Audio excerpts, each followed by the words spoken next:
హల్లెలూయా. ప్రభు యొక్క కృపను బట్టి మరొక నెలలో మనము దేవుని సన్నిధానములో ప్రభువుని స్తుతించటానికి ప్రభు మనకు అనుగ్రహించిన బహుశ్రేష్టమైన కృపను బట్టి దేవునికి మహిమ కలుగునుగాక.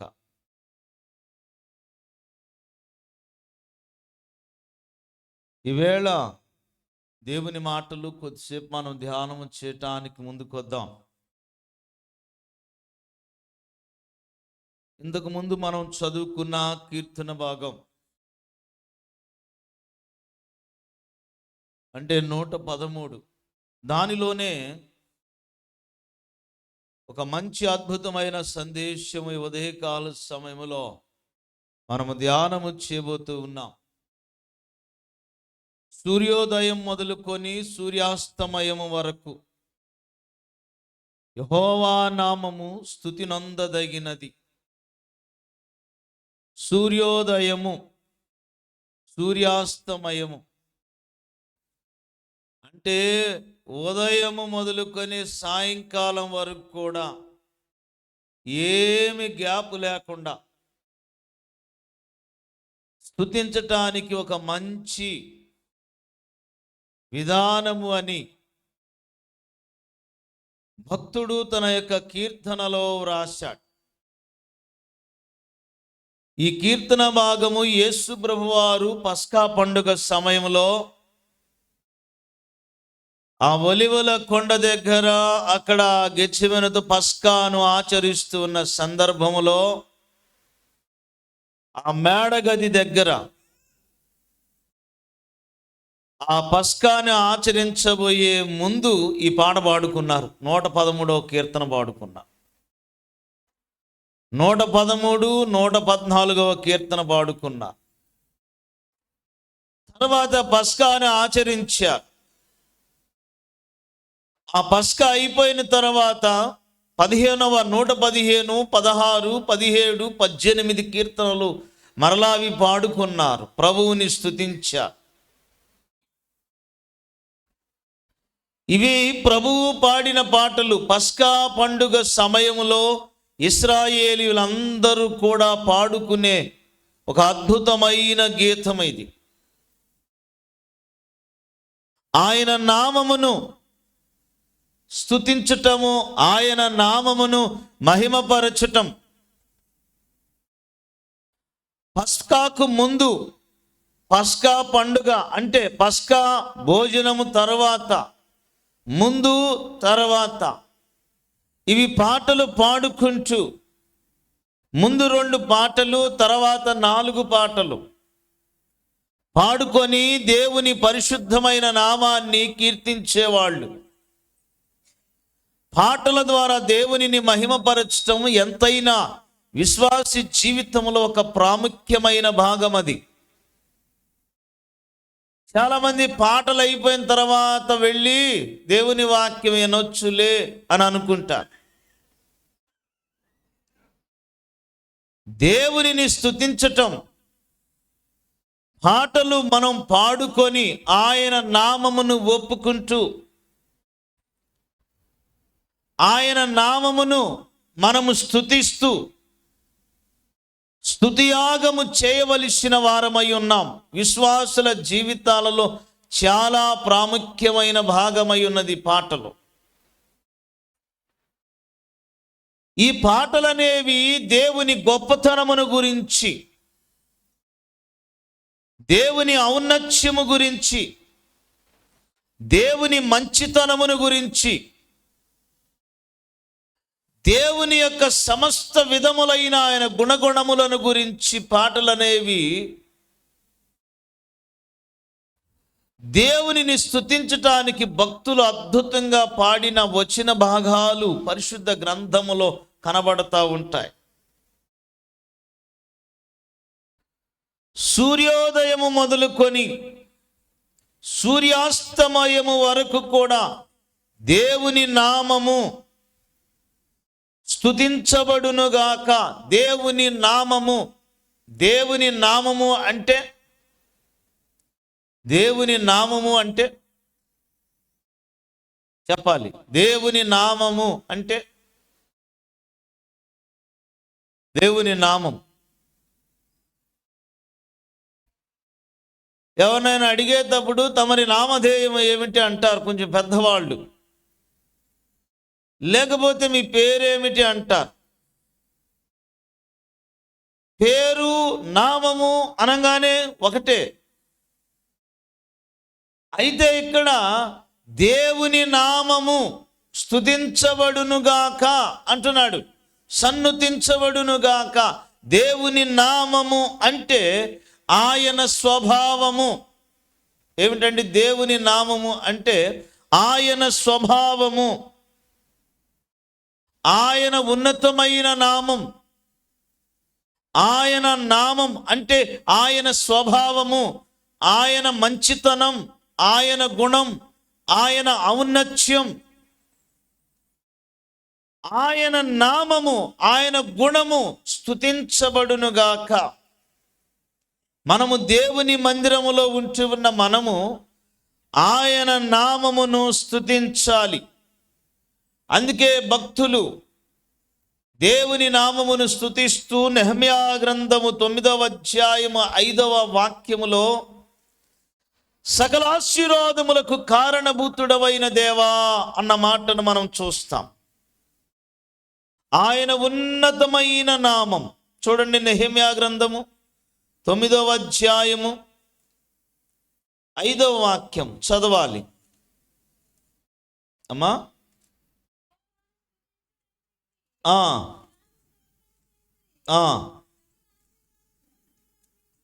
సకల ఆశీర్వాదము స్తోత్రములకు మించిన,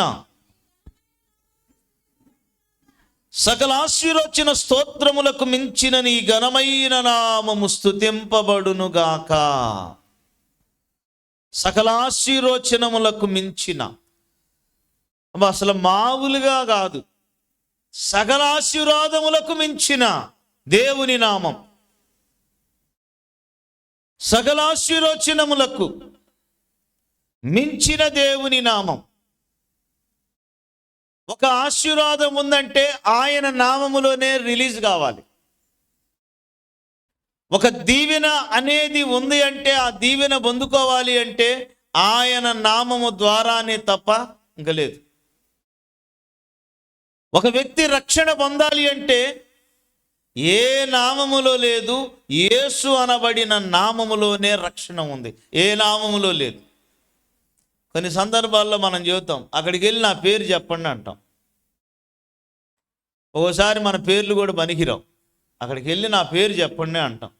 నేను కూడా కొన్ని సందర్భాల్లో అక్కడికి వెళ్ళి, పలానా ఆయన దగ్గరికి వెళ్ళి, అక్కడికి వెళ్ళి నా పేరు చెప్పండి, నా పేరు చెప్పి ఆయనకి మీరు ఫోన్ చేయండి అని చెప్తాను.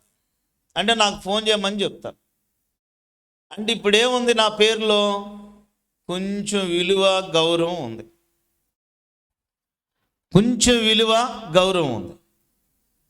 కానీ యేసు అనబడిన నామం బహుశ్రేష్టమైన నామం, సకల ఆశీర్వచనములకు కారణభూతమైన నామం, మించిన నామం.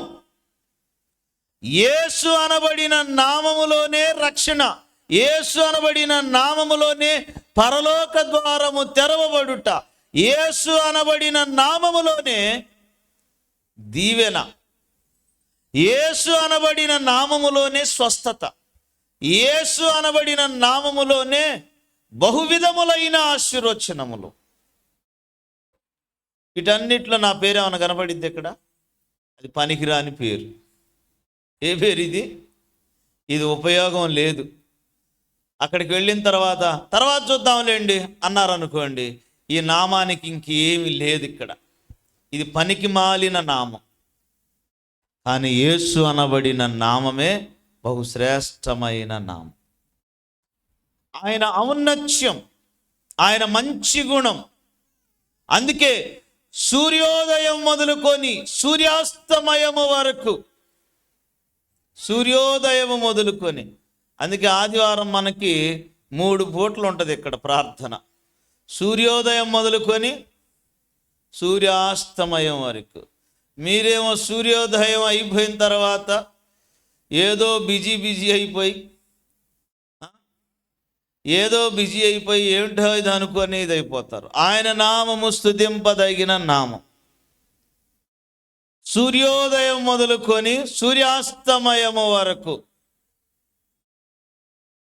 ఆపకుండా దేవునిని స్తుతించగలిగిన అంతకు మించిన భాగ్యం మన జీవితాల్లో ఏమి కనపడదు. అంతకు మించిన భాగ్యం ఇంక ఏది లేదు. ఒకసారి విమానంలో ఒక దైవ సేవకుడు ప్రయాణం చేస్తూ ఉన్నాడు. దైవ సేవకుడు ప్రయాణం చేస్తూ ఉంటే తన పరిచర్య నిమిత్తము ఆయా ప్రాంతాలలో స్వార్థ నిమిత్తము ఆయన ఇతర దేశాలు వెళుతూ వాక్యం ప్రకటన చేయడానికి ఆ విమానము ఎక్కి ఆ ఫ్లైట్లో కూర్చున్నాడు. కూర్చోగానే అక్కడ ఆ బెల్ట్ అవన్నీ పెట్టుకొని ఇక వచ్చిన దగ్గర ఆ కూర్చున్న దగ్గర నుండి ప్రభువుని స్తుతిస్తున్నాడు. ప్రభువా, నేను అక్కడికి వెళుతున్నాను, నీవు నన్ను నిలబెట్టు.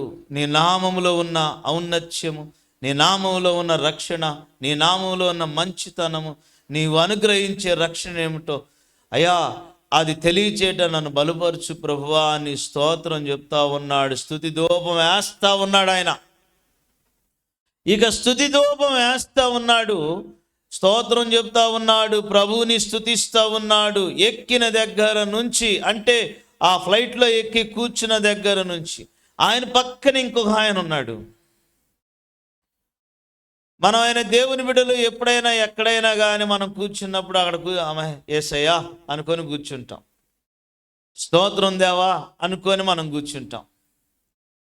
ప్రభువా, లేకపోతే యేసు రక్తమే జయం అని కూర్చుంటాం. యేసు నామాన్ని వచ్చిన భక్తులు చేసే పనులు భక్తిహీనులకి ఏ విధంగా ఉండదులే, అది వేరే విషయం. భక్తులేమనుకో అక్కడ కూర్చోగానే యేసయ్యా యేసు నామమునకే మహిమ కలుగునుగాక. ఎక్కడికన్నా ఏ ప్రాంతానికి వెళ్ళిన నేను కారు దిగుతున్నా, కారు దేవా నీకు స్తోత్రం నాయన అని ప్రభువుని స్తుతించుకుంటాం. ఈయన ఎక్కిన దగ్గర నుంచి ఆ పక్కన ఒక ఆయన ఈ స్తోత్రం చెప్పుకుంటా ఆయన చూస్తూ ఉన్నాడంట. చూస్తూ ఉంటే వీడికి నిద్ర పడతలేదు, మామూలుగా ఇక గోక్కుంటా ఉన్నాడు, అయి చేస్తూ ఉన్నాడు, అనీజీగా ఫీల్ అవుతూ ఉన్నాడు. ఈయన స్తోత్రం చెప్పుకొని స్తోత్రం స్తోత్రం స్తోత్రం అని చెప్పేసి కళ్ళు తెరిచి మనసులో నేను పక్క చూస్తూ ఉంటాం కదా, ఊరగాడు చూస్తూ ఉంటా అని అనీజీగా ఫీల్ అవుతున్నాడు. పైకి కిందకు చూస్తున్నాడు ఈ వ్యక్తికి వెళ్ళి. ఏమోలే పాపం ఏమి జరిగిందో అని చెప్పేసి, బ్రదర్ ఏమన్నా ఇబ్బందిగా ఉందా, మీరు చాలా ఇబ్బంది పడుతున్నారు అని అడిగాడట. అడిగితే ఆ వ్యక్తి అన్నాడు, నువ్వు ఆ స్తోత్రం అనే మాట ఆపి మేలకుండా కూర్చుంటే నాకు ఇబ్బంది పోయిద్ది అన్నాడట. నేను నిన్నేం తిట్టలేదే, నిన్నేమి నెట్టివేయలేదే, నిన్నేం దూషించలేదు కదా బ్రదర్, ఎందుకు అయిందంటే ఆ స్తోత్రం చెబుతూ ఉంటే వీడు కాలిపోతుందంట, మంట వచ్చేస్తుందంట లోన. ఇంతకు మీరేమి చేస్తారు అని అడిగాడు. నువ్వేం చేస్తావు చెప్పాను. నేను ఒక పాస్టర్ గారినండి, నేను సువార్త ప్రకటన చేయటానికి వెళుతూ ఉన్నాను, నా దేవుని నామాన్ని స్తుతించుకుంటూ వెళుతున్నాను, నేను డిస్టర్బ్ చేయలేదు కదా అన్నాడంట. ఆయన అన్నాడు, నేను కూడా ఒక పాస్టర్ గారినేనండి, మాది సాటనిక్ చర్చి అండి అన్నాడంట. సాతాను చర్చి. నేను కూడా మా చర్చిలో నేను బోధిస్తాను. చూడండి, సాతానుగాడికి దేవుని నామం ఉచ్చారణ చేస్తూ ఉండగానే భయం. అందుకే యేసునామం ఉచ్చరించగానే సాతానికి ఏంటి భయం. యేసు రక్తము అన్న మాట వినబడగానే సాతానుగాడి గుండెలు కదలిపోతాయి. వాడికి అన్ని రకములైనవన్నీ బలహీనతలు వచ్చేస్తాయి. యేసునామం అనగానే వాడి పవర్ అంతా ఇదైపోద్ది. యేసునామములోనే శక్తి ఉంది. అందుకే యేసు అనబడిన నామాన్ని స్తుతించటానికి నీ నోరు తెరిచి స్తుతియాగము, నీ నోరు తెరిచి ప్రభువు నామమును ఒప్పుకుంటూ ఆయన నామమును మహిమపరచటం, సూర్యోదయం మొదలుకొని సూర్యాస్తమయం వరకు స్తుతింపదగిన ఆయన నామమును నీ జీవితంలో నువ్వు స్తుతించటం ప్రారంభించావు అనుకోండి, నీ జీవితంలో నెమ్మది సమాధానము అనేక విధములుగా కలుగుతుంది. స్తోత్రం చెప్పండి, చెప్పండి గట్టిగా హల్లెలూయా. అందుకే సకల ఆశీర్వచనములు స్తోత్రములకు మించిన సకలాశీర్వచన స్తోత్రములకు మించిన నీ ఘనమైన నామము స్తుతించబడునుగాక. సకలాశీర్వచన స్తోత్రములకు మించిన ఘనమైన నామం. సామెతల గ్రంథము 18వ అధ్యాయము 10వ వాక్యాన్ని ఒకసారి చూద్దాం. సామెతల గ్రంథము 18వ అధ్యాయము. యెహోవా నామము బలమైన దుర్గము, నీతిమంతుడు అందులోనికి పరిగెత్తి సురక్షితముగా నుండును. అది బలమైన దుర్గము, యేసు అనబడిన నామం. వింటున్నారా? నీ శోధన సమయంలో, నీ బలహీనతలో, నీ సమస్యలో, నీ ప్రతి పరిస్థితులలో ఆయన నామమును స్తుతించటానికి, మహిమపరచటానికి, చేతులెత్తటానికి, స్తుతియాగము అర్పించటానికి, ఆయన నామమును ఒప్పుకుంటానికి, ఆయన నామమును మహిమపరచటానికి నువ్వు వచ్చావంటే నీకు సురక్షితముగా ఉంటుంది. స్తోత్రములోనే ఉంది బలమైన ఆశీర్వాదం. అందుకే ఇక్కడ ఆయన నామం బలమైన దుర్గం, ఆయన నామములోనే ఉంది. పాత పాట మనం ఎన్నోసార్లు పాడుకుంటాం. యెహోవా నీ నామము ఎంతో బలమైనది, ఎంతో బలమైనది, ఎంతో ఘనమైనది యెహోవా నీ నామము. దేవునికి స్తోత్రం చెప్పండి. హల్లెలూయా. దేవుని నామం. అందుకే దేవుని యొక్క వాక్యం యాకోబు పత్రికలో కూడా వ్రాయబడి ఉంది. ఎవరికైనా ఏదైనా కలిగినా వాడు పాటలు పాడాలి, ప్రార్థన చేయాలన్న మాటను మనం చూస్తాం. యాకోబు పత్రిక, యాకోబు రాసిన పత్రిక చూడండి. యాకోబు రాసిన పత్రిక 5వ అధ్యాయం 13వ వచనం. ఎవనికైనా శ్రమ సంభవించినా అతడు ప్రార్థన చేయవలెను, ఎవనికైనా సంతోషము కలిగినా అతడు కీర్తనలు పాడవలెను. ఎవనికైనా శ్రమ కలిగిందా? శ్రమ కలిగితే ప్రార్థన చేయాలి. సంతోషముగా ఉంటే పాటలు పాడాలి. ఈ రెండు చాలా అవసరం. అయితే అపోస్తుల కార్య గ్రంథములో రివర్స్ అయింది సీను. బాధలో, సంఖ్యలలో, శ్రమలో వీళ్ళు ఏం చేశారు? పాటలు పాడారు, ప్రభువుని స్తుతించారు. పౌలు, శీలలు వాళ్ళు సంతోషముగానే పాడారు. ఇది అనుకూలమైన సమయం ఈ విధంగా స్తుతించటానికి. ఒరే బాబు, వాళ్ళు కొట్టారు, తిట్టారు, లేకపోతే మనం ఎక్కడో స్వార్థ కొట్టకుండా ఉంటే మళ్ళీ ఇంకా స్వార్థ ప్రకటన ఎక్కడో చేసేవాళ్ళం. ప్రభువుని స్తుతించుకోవడానికి ఇది ఒక మంచి సమయం లాగుందిరా, ఆటంకం ఏముంది? శీలా అని పౌలు మాట్లాడితే, అవునన్నా ఆ విధంగానే దేవునిని స్తుతించుకోవటాన్ని పౌలన్నా అన్నాడు. సరే పాడబాడుకుందామా అంటే పాడబాడుకున్నారు, అద్భుతంగా పాడారు, పాడుకుంటూ ఉన్నారు, లీనమైపోయారు, స్తుతిస్తూ ఉన్నారు. ప్రభు తన సింహాసనమును అలా లేచి ఉంటాడండి. వెంటనే పునాదులు కానీ అదిరిపోయినాయి, సంకెళ్ళు ఊడిపోయినాయి. వాటన్నిటిలో నుండి విడుదల. నీ జీవితంలో శ్రమతో కూడిన అనుభవం, సమస్యలతో కూడిన అనుభవాలు ఉన్నప్పుడు దేవునిని స్తుతించటం ప్రారంభించాలి, దేవునిని మహిమపరచటం ప్రారంభించాలి. అసలు ఇంకొక సూత్రం చెప్తాను వినండి. మనకేదన్నా బాగాలేదనుకోండి, మనం ఏం చేస్తాం? ప్రార్థన మానేస్తాం. ఏంటండి? ప్రార్థన మానేస్తాం, ఆయనను స్తుతించడం మానేస్తాం. బాగోకపోతే దేవుని వాక్యం ఏమని చెబుతుంది? ప్రార్థన చేయండి అంటుంది. ఎప్పుడు? శ్రమ సంభవించినప్పుడు ప్రార్థన చేయండి అంటుంది. అప్పుడే దేవుని కార్యాలు జరిగించబడి, శ్రమలో కూడా, శోధనలో కూడా, అనారోగ్యంలో కూడా, ఇబ్బందిలో కూడా నమ్మకంగా నన్ను స్తుతిస్తున్నాడని దేవుడే కరిగిపోయి మనల్ని పైకి లేవనెత్తుతాడు. స్తోత్రం చెప్పండి. అయ్యా బాగాలేదు అందుకే రాలేదు అని చెప్పేసి మనం అన్నీ బాగుంటేనే ప్రార్థనకు వస్తాం. ఏమండి విజేంద్రరావు గారు, అంతేనా? అన్నీ బాగుంటేనే దేవుడు, లేకపోతే మేము బాగుంటే వస్తానులే, ఈ పని జరిగితే వస్తానులే, అదైతే వస్తానులే, తీరలేదు వద్దామనుకున్నా అని అనుకుంటూ ఉంటాం. కానీ ఇక్కడ దేవుని వాక్యం ఏం చెబుతుంది? ఆయన వాక్యపు అడుగుజాడలో మనం నడుస్తూ ఉన్నాం అనుకోండి, దేవుడు తన కార్యం చేయటం ప్రారంభిస్తాడు. దేవుడు తన కార్యం చేయటం ప్రారంభిస్తాడు. అదే మన దేవుని యొక్క వాక్యం మనకి నేర్పిస్తూ ఉంది.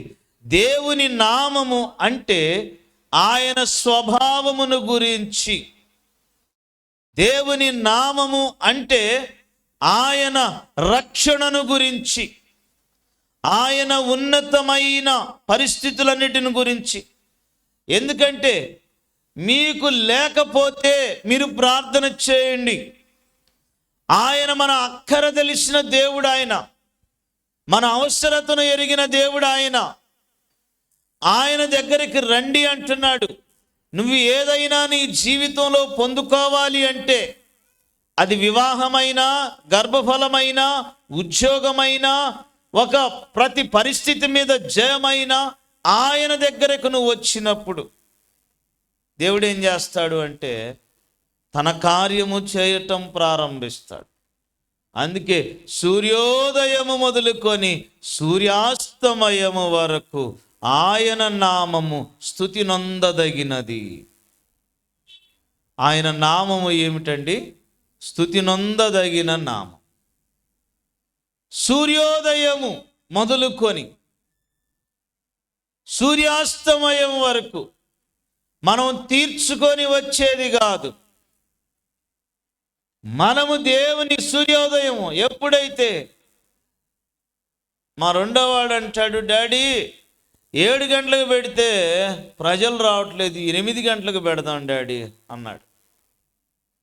ఈరోజు నిన్నటి దినమున అనుకుంటా 7 గంటలకు పెడితే చాలా తక్కువగా ఉన్న, 8 గంటలకైతే వాళ్ళందరూ రెడీ అయిపోతారు, వచ్చేస్తారు. 8 గంటలు అనేసరికి, 7 గంటలు అనేసరికి వీళ్ళు లేచి వచ్చేసరికి పాటలు కూడా అయిపోతున్నాయి. వాళ్ళు ఒకలాగా ఉంటుంది, 8 గంటలు పెట్టేసేద్దాం అన్నాడు. నేనంటే కోపం వచ్చిద్దేమో కానీ, అనొచ్చో అనకూడదు కానీ అనాలని నాకు మనసు అనిపిస్తుంది. ఎవరిని ఉద్దేశించేది కాదు. కానీ సోమరోడికి ప్లేట్ ఆడ ఎదురుగా ఉన్నా కానీ ఎవడన్నా మూతిలో పెడితే తిందాం అనుకుంటాడంట. దేవుడు అక్కడ మంచి ఫ్యాన్ ఇచ్చాడు, ఆ ఫ్యాన్ తిరగట్లేదు. ఏం చేయాలి? అక్కడికి వెళ్ళి స్విచ్ చేసుకోవాలి. ఏమండి, ఎవడన్నా వచ్చేస్తే బాగుండంటే ఏమన్నా బాగుంటుందా? నీకు ఫ్యాన్ ఉంది, కరెంట్ ఉంది, అక్కడ స్విచ్ ఉంది, అక్కడికి వెళ్ళి వేయాలి. దాన్ని వేయటం ఉపయోగించుకోవడం చేత కాకపోతే ఆ చల్లటి ఆ గాలిని నువ్వు ఎలా ఆస్వాదిస్తావు? అలానే దేవుని నామము మనకి, దేవుని సన్నిధి మనకి అన్ని అనుకూలంగా ఉంటే, మనం సోంబేరితనంగా ఉన్నాం అనుకోండి, ఏమైందో తెలుసా? చాలా ఇబ్బంది పడతాం. ఆయన నామము సూర్యోదయము మొదలుకొని సూర్యాస్తమయము వరకు స్తుతింపదగిన నామం, శ్రేష్టమైన నామం. మన అక్కర ఏమిటో దేవునికి తెలుసు ఖచ్చితంగా. మన సమస్య ఏమిటో దేవునికి తెలుసు. అన్నీ తెలిసిన దేవుడు. మత్తయి సువార్త 6వ అధ్యాయం 9వ వాక్యం. మత్తయి సువార్త 6వ అధ్యాయం 9వ వాక్యం. మత్తయి సువార్త 6వ అధ్యాయం 9వ వాక్యం చదవాలి. పరలోకమందున్న మా తండ్రి, నీ నామము పరిశుద్ధపరచబడునుగాక, నీ రాజ్యము వచ్చునుగాక.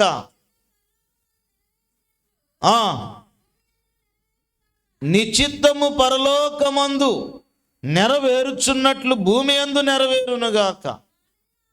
మా అనుదినాహారము నేడు మాకు దయచేయుము, మా రుణస్థులను మేము క్షమించిన ప్రకారము మా రుణములను క్షమించుము. మమ్మను శోధనలోనికి తేక దుష్టి నుండి మమ్మను తప్పించుము. అయితే ఇక్కడ మన అక్కర తెలిసిన దేవుడు, అందుకే 19వ వచనములో 6వ అధ్యాయములో 19-20 వచనములో పరలోకమందు మీ కొరకు ధనము కూర్చుకొనుడి అంటున్నాడు. అంత మాత్రమే కాదు, ఇంకా ఏమంటున్నాడంటే 25వ వచనములో ఏమి తిందుము ఏమి త్రాగుదుమో అని మీ ప్రాణమును గూర్చి అయినను, ఏమి ధరించుకొందుమో అని మీ దేహమును గూర్చి అయినను చింతింపకుడి. ఆహారము కంటే ప్రాణమును, వస్త్రము కంటే దేహమును గొప్పవి కావా? ఏమి తిందుమా, ఏమి త్రాగుదమా, ఏ విధంగా అనుభవించుదమా అన్నది కాదు. అందుకే దేవుని వాక్యం అంటున్నాడు, ఆహారము కంటే ప్రాణము, వస్త్రము కంటే దేహము గొప్పది. ఏమి తిందుమా, ఏమి త్రాగుదమా. ఆదివారం అనేసరికి ఈరోజు చేపలు తీసుకొద్దామా, లేకపోతే మాంసము తెచ్చుకుందామా, లేకపోతే రొయ్యలు తెచ్చుకుందామా, బిర్యానీ చేసుకుందామా, ఆదివారం కదా. అందుకే దేవుని యొక్క వాక్యము అంటూ ఉంది, ఏమని? ఏమి తిందుమో ఏమి త్రాగుదమో అని మీ ప్రాణమును గూర్చి చింతవద్దు. ఆహారము కంటే ప్రాణము, మీ వస్త్రము కంటే దేహము గొప్పది. అందుకే దేవుని యొక్క వాక్యము మీకు తెలియజేస్తున్న మాట, ఆహారము కంటే, చెప్పండి, ఆహారము కంటే ప్రాణము, వస్త్రము కంటే దేహము గొప్పది. ఈ ఆహారము కొరకు అసలు నీ ప్రాణమును నిలబెట్టేది దేవుడే. నీ దేహమునకు ఆరోగ్యం ఇచ్చేది దేవుడే. నీ ప్రాణము, నీ దేహము దేవుని వశములో ఉండాలి. అందుకే దేవుడు తన వశములో ఉంచుకొని నీకు సమస్తమును అనుగ్రహిస్తున్న దేవుడు ఇవి గొప్పవి అంటూ ఉన్నాడు. అలాంటి ప్రభువుని మనం ఏమి చేయాలి? సూర్యోదయము మొదలుకొని సూర్యాస్తమయము వరకు హృదయపూర్వకంగా ఆయనను మనము స్తుతించాలి. అన్ని కాలాలలో స్తుతి నొందదగిన దేవుడు ఆయన. ఈ కాలమునకు సంబంధించిన వాడని కాదు, ఒక ఆదివారానికే కాదు, ప్రతి కాలములలో, ప్రతి సమయములలో, అన్ని కాలాలలో, అన్ని కాలములలో స్తుతి నొందదగిన దేవుడు. యెషయా గ్రంథము 45వ అధ్యాయము 6వ వాక్యం. యెషయా గ్రంథము 45వ అధ్యాయము 6వ వాక్యము. తూర్పు దిక్కు నుండి పరమట దిక్కు వరకు నేను తప్ప వేరే దేవుడు లేడని జనులు తెలుసుకొనున్నట్లు నీవు నన్ను ఎరగకుండినప్పటికీ నిన్ను సిద్ధపరిచితిని. చూడండి, ఇక్కడ అన్ని కాలాలలో తూర్పు దిక్కు నుండి పడమటి దిక్కు వరకు, తూర్పు నుంచి పడమటి వరకు, అసలు నీవు నన్ను ఎరగకపోయినా నేను నిన్ను సిద్ధం చేసుకున్నాను. ఎంత ప్రేమ కలిగిన దేవుడు! ఆయన మనలను ఏర్పాటు చేసుకున్నాడు. కొన్ని సందర్భాలలో మనము దేవుని నామమును అనుభవించలేకపోయినా, దేవునిని సరిగా స్తుతించలేకపోయినా, నీ ప్రాణమును నీ దేహమును తన వశములో ఉంచుకొని ఆయన నువ్వు ఎరగనట్టు ఉన్నప్పటికి కూడా నేను సిద్ధపరుచుకొని ఇలా ఉన్నాడు అంటే అంత గొప్ప దేవునిని మనం ఏ విధంగా స్తుతించగలం? ఏమిచ్చి ఆయన రుణమును తీర్చగలం? ఏమిచ్చి ఆయన నామమును మహిమపరచగలం? ఆయన రుణమును ఏ విధముగా తీర్చలేము. ఆ తీర్చలేని రుణమును బట్టి ప్రభువా, నేను అర్పించదగింది నా హృదయమే కదా, నా పేద హృదయమే కదా, నేను ఇంకేమి ఇవ్వలేను కదా. దేవుణ్ణి ఏమి సంతోష పెడతాం? ఒక చిన్న విషయాన్ని మీకు జ్ఞాపకం చేస్తాను. ఇద్దరు అక్క చెల్లెళ్ళు ఎంతో ప్రేమతో ఉంటారు. తల్లిదండ్రులంటే ఎంతో ప్రేమ. ఒక సందర్భంలో వాళ్ళిద్దరు అక్క చెల్లెళ్ళు మాట్లాడుకున్నారు. ఏమే, నీతో ఒక మాట చెప్తాను. మమ్మీ డాడీ వాళ్ళది వెడ్డింగ్ యానివర్సరీ వస్తుంది కదా, వాళ్ళకి ఏదో ఒకటి మనం సంతోషించి చేద్దాం. నిద్రపోతున్నారా? అందరూ ఒకసారి స్తోత్రం చెప్పండి. సరిగా చెప్పట్లా. వెడ్డింగ్ యానివర్సరీ సరే, మనకి ఆ డబ్బులు ఎక్కడి నుంచి వస్తే రావు కదా. మనం కొనుక్కోవటానికి స్కూల్కి వెళ్తున్నాం కదా, కొనుక్కోవటానికి వెళ్ళి ఆ డబ్బులను మనం దాచిపెట్టుకొని మమ్మీకి డాడీకి ఒక గిఫ్ట్ కొనేసి చేసేద్దాం అని చెప్పేసి ఆ గిఫ్ట్ కొనటానికి వీళ్ళు ప్లాన్ చేసుకున్నారు. సరే, నీ గిఫ్ట్ నీదే, నా గిఫ్ట్ నాదే అని చెప్పేసి ఒకళ్ళు మాట్లాడుకున్నారు. రోజు ఆ పాకెట్ మనీ ఇస్తూ ఉంటారు. ఆ పాకెట్ మనీ తీసుకొని వెళ్తా మరి దాచిపెట్టుకుంటూ ఉన్నారు. ఆ చిన్నదానికి అక్కడ తినే వస్తువు కనపడితే దానికి నోరు ఊరింది. ఇక ఏం చేసిందంటే ఆ పాకెట్ మనీ తీసుకెళ్ళి అది కొనేసుకొని తినేసి మెదలకుండా ఉంది. నువ్వే గిఫ్ట్ తెస్తావో నాకు తెలియదు, నువ్వేం తెస్తావో నా ఇద్దరు మాట్లాడుకున్నా. ఇది దీనికి తిండి మీద ఆశ పుట్టింది, ఇది తినేస్తూ ఉంది తెలియకుండా.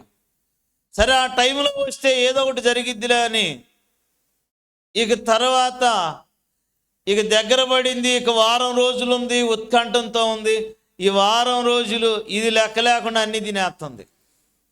ఆ డబ్బులు ఇంకేది మమ్మీ డాడీకి ఏది చేయలేక ఈ పెద్దమ్మాయి అన్నీ మా మమ్మీని సంతోష పెట్టాలి, మా డాడీని సంతోష పెట్టాలి అని చెప్పేసి ఎంతో సంతోషంతో అని దాచిపెట్టుకొని ఇక రేపుందనగా ఈరోజే సిద్ధం చేశారు.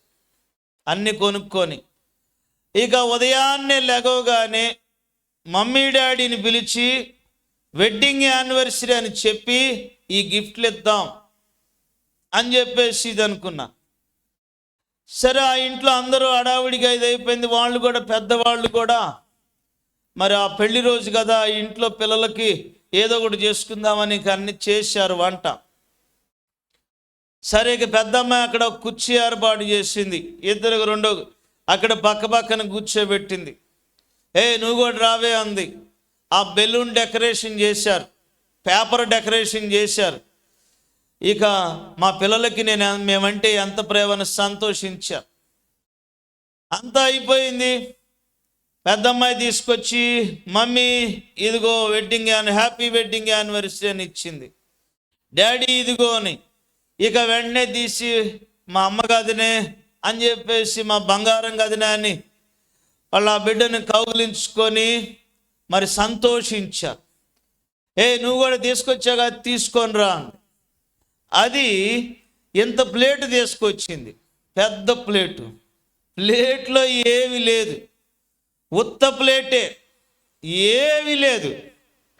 అదొక ఇంక ఏమి చేయలేక ఆ ప్లేటును ఏం చేసింది, వాళ్ళ అమ్మ నాన్న కాళ్ళ దగ్గర పెట్టి ఆ ప్లేట్లో నుంచొని మమ్మీ డాడీ నేను మీ కొరకే మొత్తం నేనే, ఈ కాదు ఈ పెట్టి సంతోషించును, ఈ మొత్తం మీదే అని చెప్పేశారు.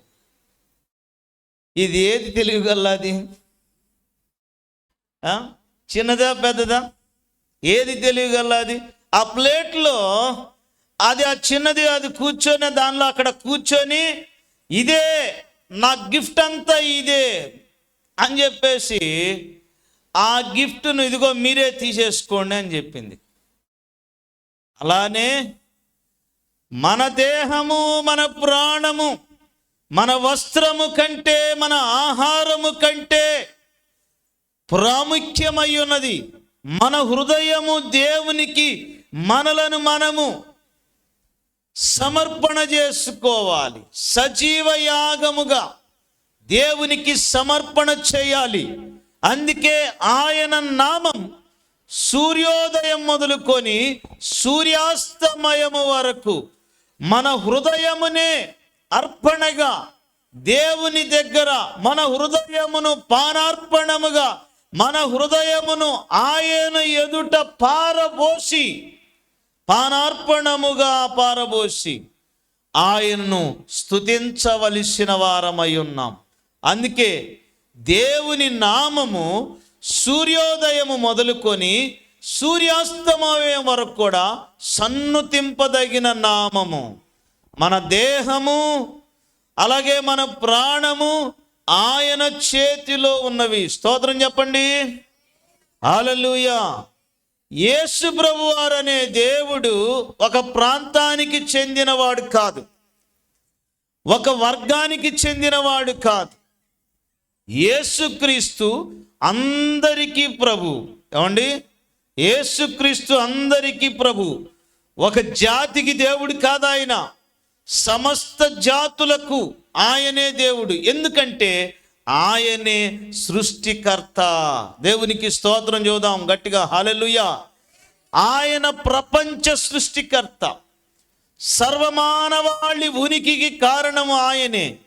ఆయన ఊపిరి ఊదితేనే తల్లి గర్భములో ఆ యొక్క పిండము ప్రాణము పోసుకొని బయటకు వస్తుంది. ఆయన ఊదితేనే. అందుకే ఆయన సర్వ సృష్టికర్త.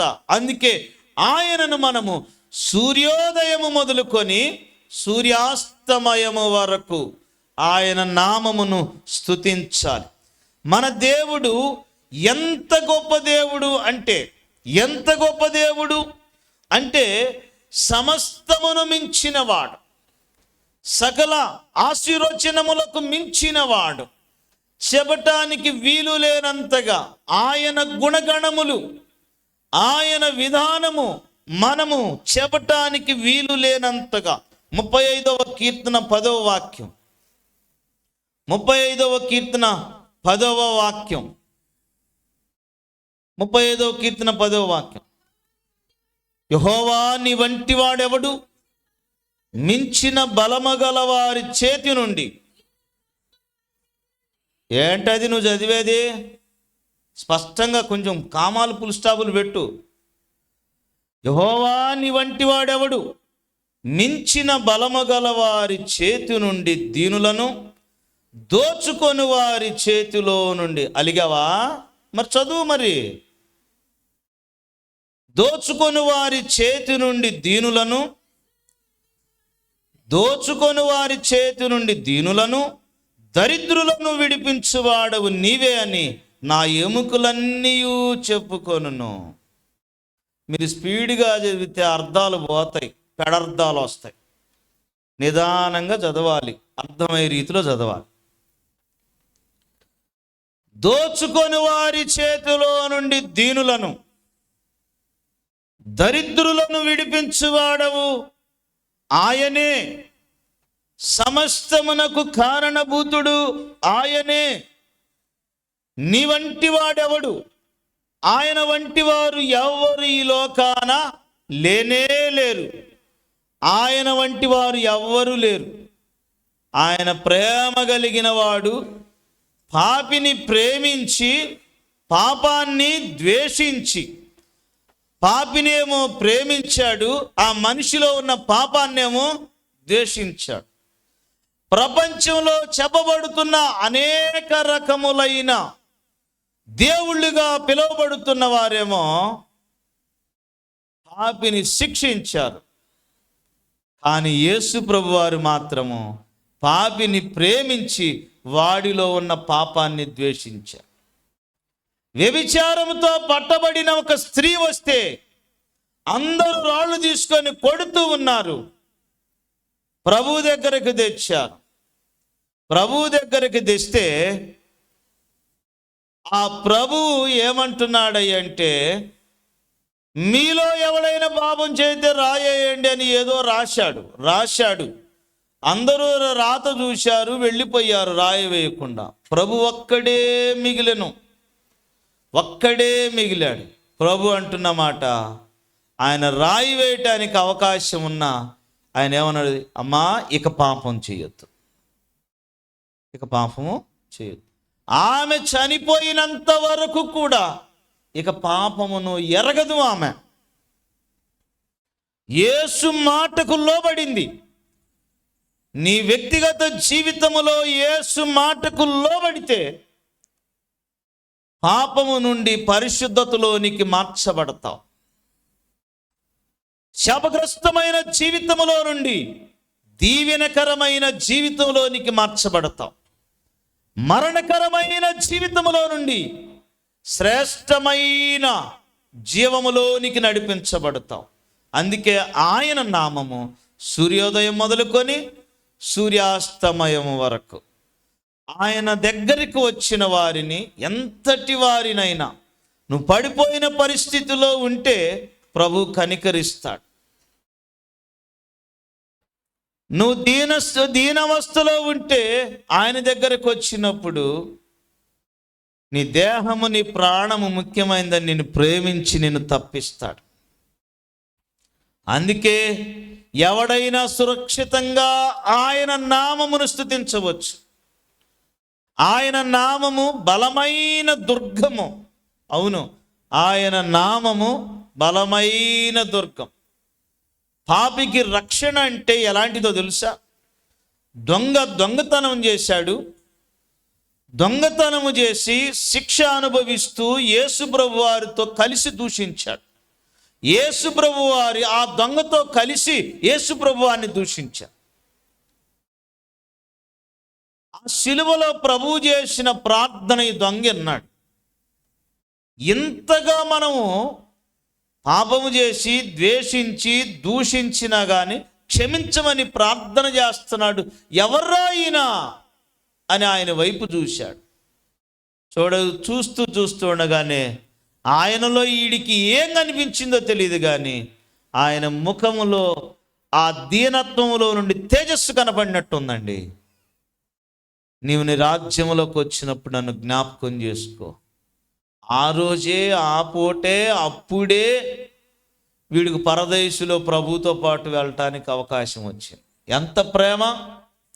అందుకే ఆయన నామము సూర్యోదయము మొదలుకొని సూర్యాస్తమయము వరకు కూడా కీర్తించదగిన నామం. ఆదికాండము 16వ అధ్యాయం ముగింపుకు వచ్చాను. దేవుడు ఎంత గొప్ప దేవుడో మనం జ్ఞాపకము చేసుకుంటూ ఉన్నాం. ఆదికాండ గ్రంథములో 16వ అధ్యాయము 1-2 వచనాలలో ఈ వ్రాయబడిన విషయము, ఈ యొక్క కీర్తన భాగం 9వ వచనములో సంతులేని దానిని ఇల్లాలుగాను కుమారుల సంతోషము గల తల్లిగాను చేయునన్న మాట వాగ్దానము ఆదికాండ గ్రంథము 16వ అధ్యాయం 1-2 వచనాలు చూద్దాం. అబ్రహాము భార్య అయిన శారాయి అతనికి పిల్లలు కనలేదు. ఆమెకు ఆగరు అను దాసి ఉండెను. చాలండి, ఇక్కడ ఆగరు గురించి వ్రాయబడి ఉంది. అయితే శారాయికి తన యజమానునికి పిల్లలు కనలేదు, సంతు లేకుండా పోయింది. అందుకే 20వ అధ్యాయములో ఒక మాటను మనం చూస్తాం. 17వ వచనం, అబ్రహాము దేవుని ప్రార్థింపగా దేవుడు అబీమెలెకును అతని భార్యలను అతని దాసీలను బాగు చేసెను, వారు పిల్లలు కనిరి. ఇక్కడ అబ్రహామును ఇబ్బంది పెట్టిన అబీమెలెకు కనపడ్డాడు. అబీమెలెకు జీవితంలో పిల్లలు లేకుండా పోయింది. ఎప్పుడైతే అబ్రహాము ప్రార్థన చేశాడో వారికి పిల్లలు కలిగారు. అదే ఆదికాండ గ్రంథము 21వ అధ్యాయములో దేవుడు చెప్పిన మాట ప్రకారంగా శారాకి దేవుడు గర్భమును ఇచ్చాడు. స్తోత్రం చెప్తాం గట్టిగా, హల్లెలూయా. ముసలితనమందు నిర్ణయ కాలములో దేవుడు ఏదైతే చెప్పాడో, ముసలితనములో అబ్రహాముకు దేవుడు శారా ద్వారా దేవుడు బిడ్డను అనుగ్రహించాడు. కాబట్టి సంతులేని దానిని ఇల్లాలుగాను బిడలను కుమారులు కలిగిన వానిగాను చేస్తాను అని 113:9 వచనములో వ్రాయబడిన వచ్చిన ప్రకారంగా, అంటే లేని దానిలో నుండి కూడా నేను కలిగింపజేస్తాను, పడిపోయిన పరిస్థితిలో ఉన్న నేను నిలబెడతాను. ఇది అందుకే ఆయన నామము సూర్యోదయము మొదలుకొని సూర్యాస్తమయము వరకు స్తుతింపబడిన నామము, స్తుతింపదగిన నామం. కాబట్టి ఈ వాక్యము గ్రహించిన మీరు చేయవలసిన విధము ఏమిటయ్యా అంటే, ఆయన నామము స్తుతింపదగిన నామము. కాబట్టి మనం ఆయన మందిరములో ఆయనను స్తుతించటానికి, ఆయన నామమును, ఈ కీర్తన 113, 114 పస్కా పండుగను ఆచరించటానికి ముందు ప్రభువు పాడుకున్న పండుగ కీర్తన భాగం అది. 113, 114, 15, 16, 17, 18 4 కీర్తనలు. అంటే 115, 116, 117, 118 ఆ పస్కా పండుగ ఆచరించిన తరువాత ఆ రొట్టెను, ఆ ద్రాక్షరసమును, ఆ గొర్రెపిల్ల మాంసమును తినిన తరువాత మళ్ళా 4 కీర్తనలు పాడుకున్నారు. ఇది ఒక అమూల్యమైన కీర్తన, శ్రేష్టమైన భాగం. అందుకే సూర్యోదయము మొదలుకొని సూర్యాస్తమయము వరకు ఆయన 1 గంటకు పరిమితమైన దేవుడు కాదు. నువ్వు ఆయన గంటకే పరిమితం చేస్తే నీ జీవితంలో దేవుని ఆశీర్వాదాలను పొందుకోలేవు. ఆయనను ఏదో ఒక 10 నిమిషాలకి నువ్వు నిర్ణయం చేస్తే అది కాదు. సూర్యోదయం మొదలుకొని సూర్యాస్తమయం వరకు నీ ప్రాణమున్నంత వరకు ఆయనను స్తుతించువారముగా మనము ఉండాలి. అలా ఉంటూ ఆయన నామమును ఒప్పుకుంటూ ఆయనను స్తుతిస్తూ మనం ముందుకెళ్దాం. తల్ల వంచండి, ప్రార్థన చేద్దాం. పరిశుద్ధుడా, ఈ విత్తబడిన నీ మాటలు బిడలకు ఆశీర్వాదకరముగా ఉంచండి. తండ్రి, నీ స్తోత్రం. నీ నామము స్తుతింపదగిన నామం. నీ నామము అంటే నీ స్వభావము అని, నీ నామము అంటే నీ గుణగణములని మేము జ్ఞాపకం చేసుకున్నాం. నీ నామమును స్తుతించువారముగా సూర్యోదయము మొదలుకొని సూర్యాస్తమయం వరకు నమ్మకముగా నేను స్తుతించేవారుగా ఉండటానికి నీ కృపను అనుగ్రహించమని, ఈ విత్తబడిన మాటలు బిడలు ప్రభువా నేను స్తుతిస్తూ సకల ఆశీర్వచనములకు మించిన నీ నామమును స్తుతించి అనేక విధములైన ఆశీర్వాదములు పొందుకునేవారుగా ఉండటానికి నీ కృపను అనుగ్రహించమని యేసు నామమును బట్టి అడుగుచున్నాము తండ్రి, ఆమేన్.